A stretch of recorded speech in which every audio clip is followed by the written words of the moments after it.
Dagan nila.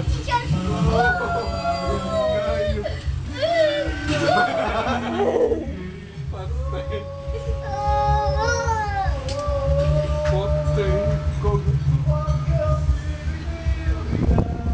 Huwag kang bibitiw biglaan. Busog ba? Ikaw ang malapit.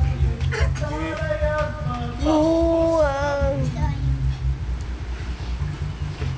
Di ba ayaw mo ito? Diyos na mo. Ba't siya nalilito? Para man kaya po ng safety.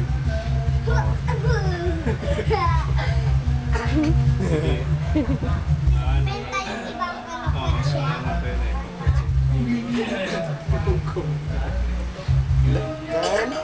Gising na si Kyle.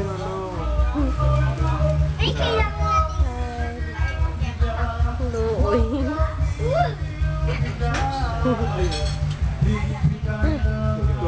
Yan! Magaganda yan. Ay, wala. Ayun!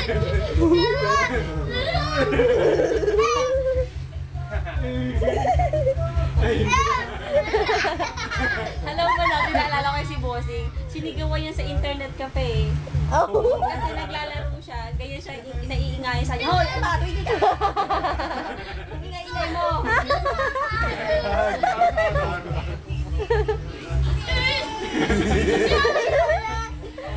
With action pa.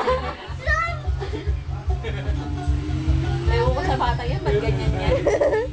Daan mo sa pagkano. Dati ba nung baby No, siya, di ba dito, no. Sabi Ganun-ganun. ng mga pag nila Elison nila Richard, alam mo ate, si Bossing, kahit malaki na ganun pa rin siya, iba siya ma-excite, iba Oo, talaga. iba talaga. Iba rin siya pag malulungkot, ina-express niya talaga, pag ganun siya sa'yo, ganun siya sa ayaw niya. Talaga, kung ano yung nasa mind niya, ini-speak out niya talaga. Ganun talaga siya.